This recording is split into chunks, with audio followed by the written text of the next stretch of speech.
Dumayo ang aming team sa Lucena City sa Quezon para kausapin ang pamilya Madilar. Mahigit 6 na buwan nang nakaratay ang ina ni Samuel at Samantha. Pebrero nitong taon nang ma-stroke ang kanilang ina na si Charina, 46 na taong gulang. Ano po bang nangyari daw po kay ma'am nung araw na yun? Ayun, naputukan po ng ugat sa nag-bleed na po sa loob ng ulo niya. Matapos maoperahan, na-comatose si Charina. Kaya mula noon, naparalisa na ang kanyang buong katawan at hindi na rin nakapagsasalita. Ma'am Samantha, Sir Sam, kamusta si nanay ngayon kumpara nung mga nakaraang panahon? May mga improvement naman po. Dati po ay parang di po siya nakakalunok, ngayon po yung nalunok na ganyan. Tingin mo naririnig ka niya? Po. Sinakausap naman po eh. Ano sinasabi mo sa kanya pag magkasama ka sa gabi?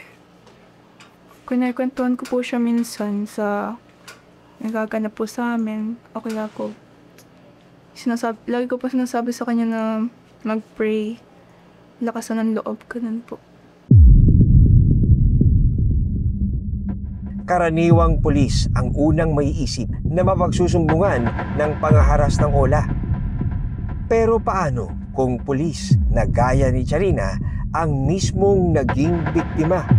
Kaya naman laking pagtataka ni Samuel at Samantha kung bakit ito sinapit ng kanilang ina. Hanggang sa bumulaga sa kanila ang halos 100 text messages sa cellphone ng kanilang ina ng pananakot at pagbabanta mula sa Ola. Kinailangan palang mangutang ni Charina para sa tuition fee ng bunsong anak na si Samantha. So paano niyo po nakita mismo yung mga mensahe? Paano niyo po niyo nabasa? Through ng kapatid ko na i-picture na nabuksan po kasi namin yung phone niya.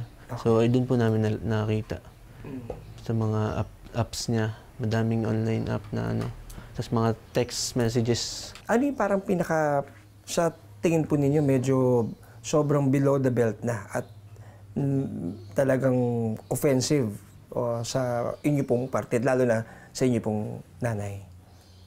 Ayun, yung pagmumura sa kanya, yung mga si mama po yung mabait eh. Yun.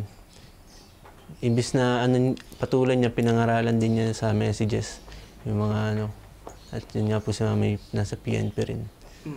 Kaya di niya po pinapatulan. Sir, ano tong album na to? Ay, yung mga kala po ni mama. Ginawa po ni mama album yung mga panghara sa kanya. Nagawan po niya ng album. Ano yung ibang number ba o isang number lang ako kumukontak sa kanya? Iba-iba po ito. Iba-iba. So ito, medyo hindi maganda yung mensahe. Pakibasa mo, sir, ano ba itong pinadala sa kanya? Ito. Tinatrabaho ko na ng kumpanyang ninakawan mo. Hayop ka. Sobrang kapal talaga ng mukha mo. Buti nakakatulog ka pa sa gabi. Hayop ka. Ngayon, nasa akin ID at full address mo. Huwag mo akong sinusubukan. So parang yung mabanda na alam lahat, pati yung address. Doon po sa mga mensahe, kasi mas sino man sa atin lahat, wala na po, mas makakakilala po sa nanay, kundi yung mga anak. Gaano kalaki yung inyong hinala at paniwala na itong mga nangyayari sa Ola ang nagtulak o nag-trigger kung bakit nangyayari ito sa mga nanay niyo? Siguro, isa pa sa malaking factor na rin yung Ola. Kasi po nadagdagan yung stress ni mama. At sa financial din po dito sa amin ganun. Tapos nadagdagan pa, imbis na makatulong yung lending app, mas lalo ka pang ibabaon yan. Kaya huwag na lang tayo mangutang sa online lending app. Sa ngayon, umabot na raw ng mahigit 2 milyong piso ang gastos sa pagpapagamot kay Charina. Mas nakalululang halaga na hamak na malayo sa perang kanyang hiniram sa Ola. Paano niyo po ginagawa ng paraan para kahit paano mapunan itong mga pangangailangan po ni ma'am? Ayun po, kailangan po mag-sacrifice ng mga hari-harian. Nakapagbenta na po kami noong Saturday lang sa Santa Elena, sa Bicol. Yung lupa po niya. Ayun. Tapos ayun, mga susunod pa, di ko pa alam. Sana wala na mabenta. Yan po. Kailangan lang talagang gawin. Kailangan. Baka sumunod na to ba? Lalakas ka, babalik ka sa normal. Bilang anak niya na babae, gaano ka-challenging sa'yo yan na andito yung mama mo ngayon? Malungkot po ako eh. Ang hirap po. Parang nakadepend lang po kay mama lagi.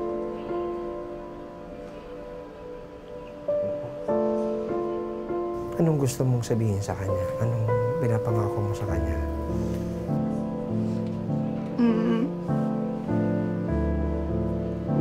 Magtatapos ako, mama. Papagandahin natin yung bahay natin.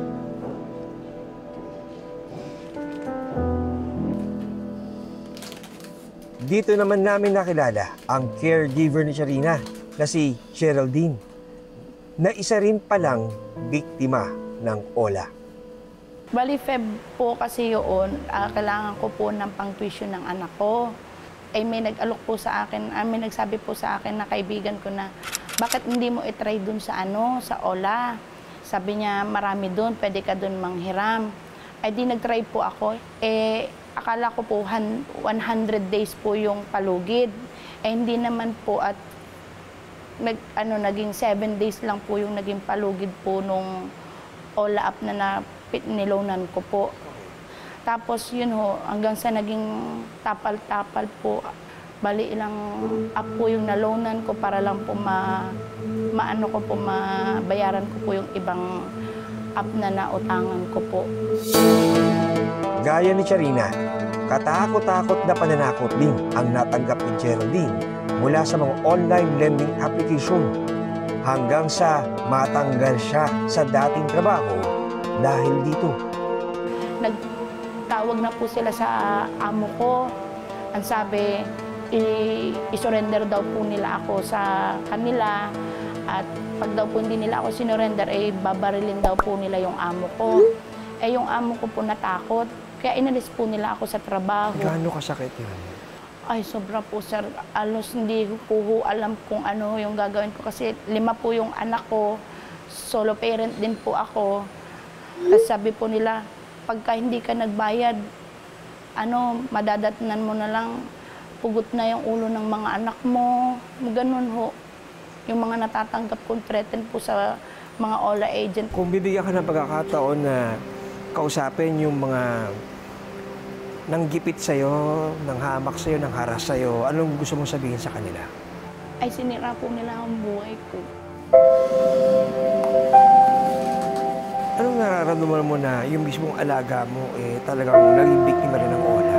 Sabi ko nga po, sana nagkakilala kami ng mas maaga para kahit paano dalawa po kami magtutulungan, natulungan ko si ma'am kung paano makasurvive sa mga natawag, na hindi siya nag-iisa, na marami tayo na nabibiktima ng ganito.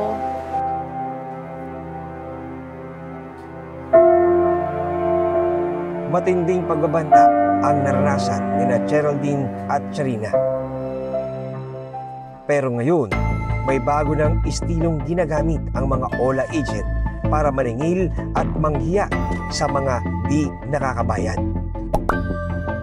Ang paggamit ng mga hubad na larawan ng biktima para ipakalat sa publiko at maging ito raw pinipeke ng mga OLA agent para lang manakot. Hanggang ngayon, sariwa pa sa alaala ni King, hindi niya tunay na pangalan ang naging bangungot niya sa mga online lending application o OLA. Halos lahat daw kasi ng pangharas naranasan na niya. Pati minor de edad niyang anak, hindi pinatawad ng mga nasa likod nito. Kinuha yung picture po niya, tapos nilagyan ng scammer.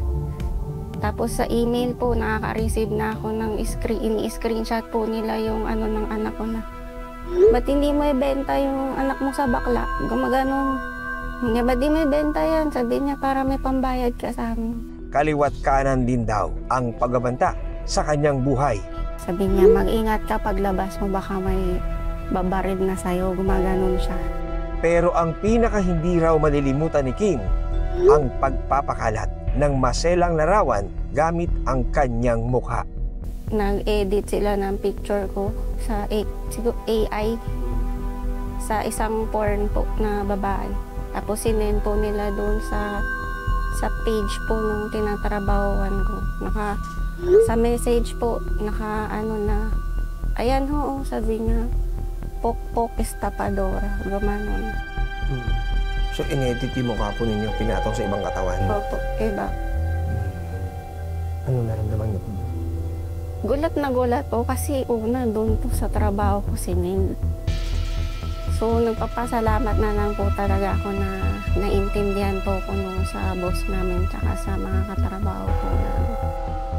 Dahil sa mga naranasan ni Kim, lumapit siya sa isang grupo na tumutulong sa mga biktima ng OLA.